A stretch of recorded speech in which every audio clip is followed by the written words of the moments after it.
पिछले 10 सालों की उपलब्धि बस इतनी रही कि एक शिक्षा परीक्षा माफिया का जन्म हुआ। अध्यक्ष महोदय, जिस समय चुनाव में थे और उत्तर प्रदेश में वो हालात देखे हैं कि नौजवान जब भी तैयारी कर करके जाता था और परीक्षा दे करके लौटता था तो उसको पता लगता था कि पेपर लीक हो गया। और उत्तर प्रदेश में केवल एक पेपर लीक नहीं हुआ है, जितनी भी परीक्षाएं हुई हैं सब पेपर लीक हुए हैं।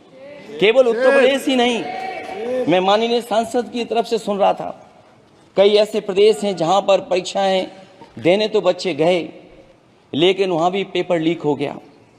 और अभी जब 4 जून को रिजल्ट आया उसके बाद जो बात उठी है, देश की सबसे प्रेस्टिजियस परीक्षा उसका भी पेपर लीक हो गया। और आखिरकार ये पेपर लीक हो क्यों रहा है?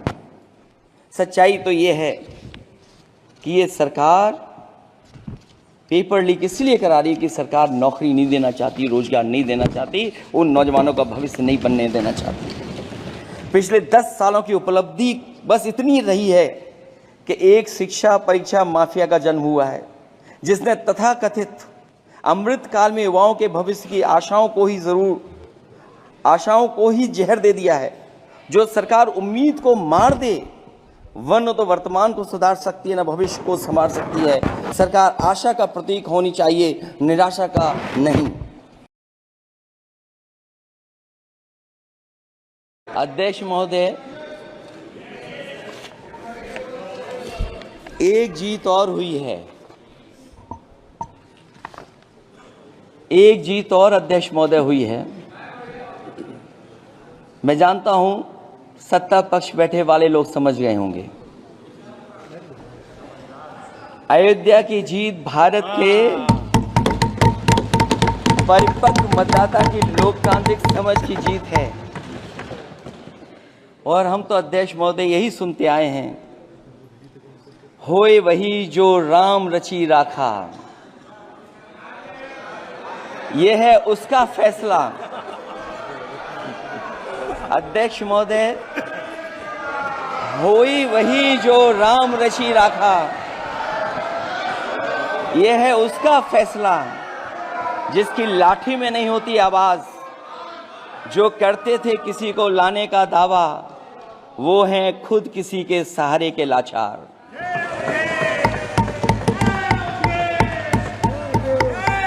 अध्यक्ष महोदय, मैं फिर कह देना चाहता हूं, होए वही जो राम रची राखा, यह है उसका फैसला जिसकी लाठी में नहीं होती आवाज। जो करते थे किसी को लाने का दावा, वो हैं खुद किसी के सहारे के लाचार। हम अयोध्या से लाए हैं उनके प्रेम का पैगाम,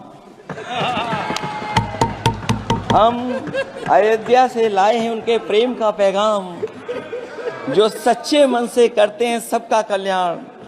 सदियों में जन जन गाता है जिनके गान, अभय दान देती जिनकी मंद मंद मुस्कान, मानवता के लिए उठता जिनका तीर कमान।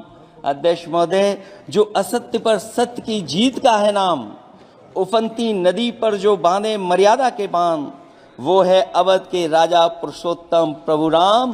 हम अयोध्या से लाए हैं उनके प्रेम का पैगाम।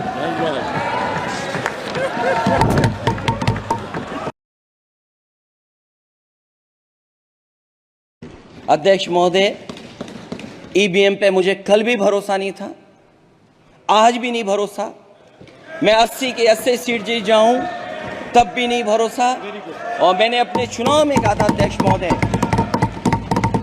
ईवीएम से जीत करके ईवीएम हटाने का काम करेंगे। न ईवीएम का मुद्दा मरा है न जाएगा खत्म। जब तक ईवीएम नहीं हटेगी हम समाजवादी लोग उस बात पर अड़ग रहेंगे। अध्यक्ष महोदय, जिन्होंने कहा कि हम आय किसानों की दोगुनी कर देंगे, आज किसान पूरा देश का देख रहा है कि उसकी आय कहां दोगुनी हो गई। और जिस तरह महंगाई बढ़ी है, सरकार बताए कि महंगाई इस बढ़ने पे उसकी आय कितनी होनी चाहिए। और जो इंफ्रास्ट्रक्चर की बड़ी बड़ी बातें की गई थी कि एमएसपी लागू करने के लिए एग्रीकल्चर सेक्टर का इंफ्रास्ट्रक्चर तैयार होगा, लेकिन जहां तक मैंने उत्तर प्रदेश में देखा है, अगर इस सरकार में एक भी नई मंडी बनी हो तो मुझे सरकार बता दे।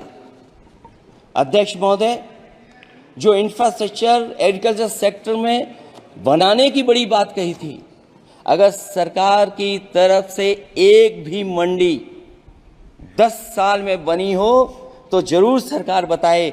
जो सरकार मंडी नहीं बना सकती है उस पर एमएसपी का भरोसा कैसे कर सकते हैं, जिन्होंने एमएसपी का भरोसा दिलाया था। हम अध्यक्ष महोदय आपके माध्यम से यही कहेंगे कि जो राष्ट्रपति के अभिभाषण में लीगल गारंटी एमएसपी को मिलनी चाहिए थी, वो क्रॉप्स को नहीं मिली है। न केवल फसलों को मिले बल्कि हॉर्टिकल्चर क्रॉप्स को भी एमएसपी देने का फैसला हो, जिससे कि हमारा किसान खुशहाल हो सके। जो बात कभी अध्यक्ष महोदय कास्ट सेंसस की उठी थी, हम उस कास्ट सेंसस के पक्ष में हैं कि बिना कास्ट सेंसस के सामाजिक न्याय संभव नहीं है। सबको हक दिला पाना मुश्किल है। अध्यक्ष महोदय, राष्ट्रपति जी के अभिभाषण में अग्निवीर को लेकर के जो चिंता विपक्ष की थी और देश के नौजवानों की थी, वो चिंता वैसी की वैसी बनी है। अध्यक्ष महोदय, मैं ये कहना चाहता हूँ, मैं खुद मिलिट्री स्कूल से पढ़ा हूँ। मेरे साथ के बहुत बड़े पैमाने पे लोग फौज में हैं। मैंने समय समय पे जो मेरे साथ पढ़े जो सीनियर थे उनसे भी जानकारी हासिल की है। बड़े बड़े ऑफिसर से मैंने पूछा है, वो शायद आपको न बता पाएं, लेकिन दबी जुबान में उन्होंने कहा है कि देश की सुरक्षा के साथ अग्निवीर जैसी व्यवस्था लागू करने से समझौता हो रहा है। अध्यक्ष महोदय, किसी भी देश की सबसे बड़ी प्राथमिकता अगर कोई है तो वो देश की सीमाओं की सुरक्षा है। अग्निवीर जैसी व्यवस्था से कभी संभव नहीं है। अध्यक्ष महोदय, हम अग्निवीर व्यवस्था को कभी स्वीकार नहीं कर सकते हैं। आज नहीं कल, कल नहीं बाद में, जब कभी भी सत्ता में इंडिया गठबंधन आएगा, अग्निवीर व्यवस्था हमेशा हमेशा के लिए खत्म हो जाएगी। अध्यक्ष महोदय,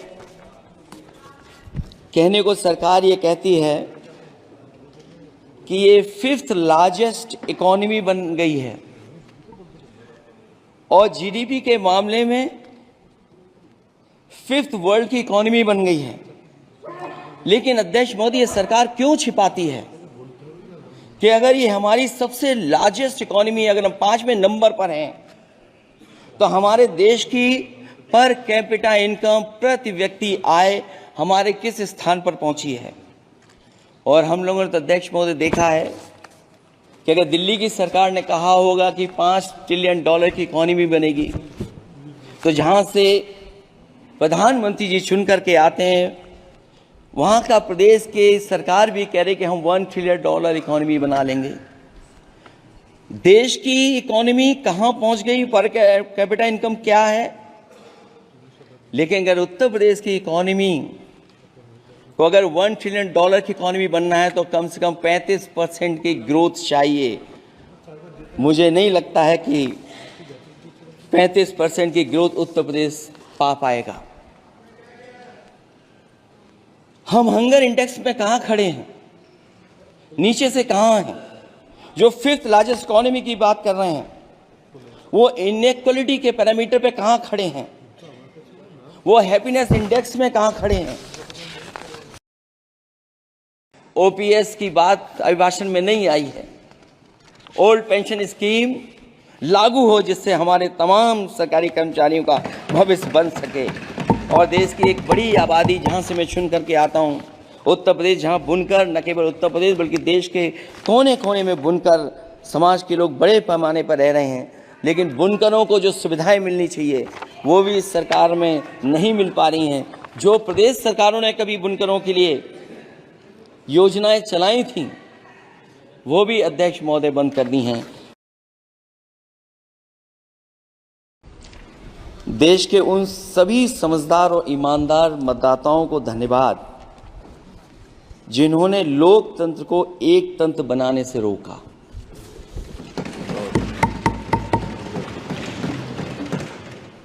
चुनाव के समय पर अध्यक्ष जी ऐसा कहा गया कि 400 पार। मैं समझदार जनता को फिर एक बार धन्यवाद दूंगा। और मैं कुछ कहना चाहता हूं कि आवाम ने तोड़ दिया हुकूमत का गुरूर, दरबार तो लगा है पड़ा गमगीन में बेनूर है पर। अध्यक्ष महोदय, दरबार तो लगा है पर बड़ा गमगीन बेनूर है। और पहली बार ऐसा लग रहा है हारी हुई सरकार विराजमान है। जनता कह रही है चलने वाली नहीं सरकार। अध्यक्ष महोदय, जनता कह रही है चलने वाली नहीं, ये गिरने वाली सरकार है। और क्योंकि ऊपर से जुड़ा कोई तार नहीं, नीचे कोई आधार नहीं, अधर में जो है अटकी हुई वो तो कोई सरकार नहीं। दरअसल पूरा इंडिया समझ गया है कि इंडिया ही प्रो इंडिया है। इस चुनाव में इंडिया अलायंस की नैतिक जीत हुई है। ये पीडीए इंडिया की सकारात्मक राजनीति, पॉलिटिक्स जो पॉजिटिव है, पॉजिटिव पॉलिटिक्स की जीत हुई है। मुझे याद है अध्यक्ष महोदय, देश के प्रधान सांसद जी ने अनाथ पशुओं के बारे में बहुत कुछ कहा था।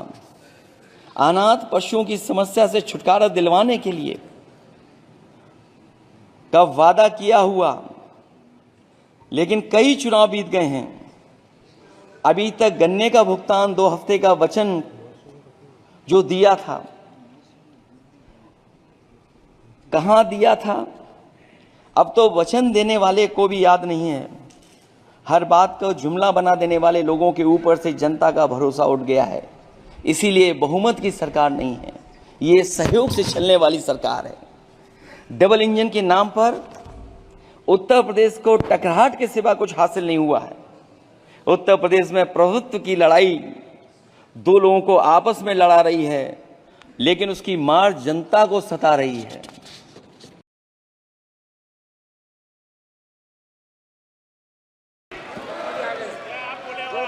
मैंने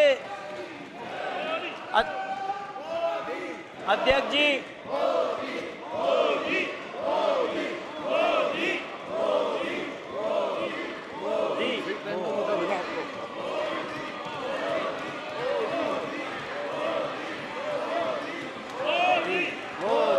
मोदी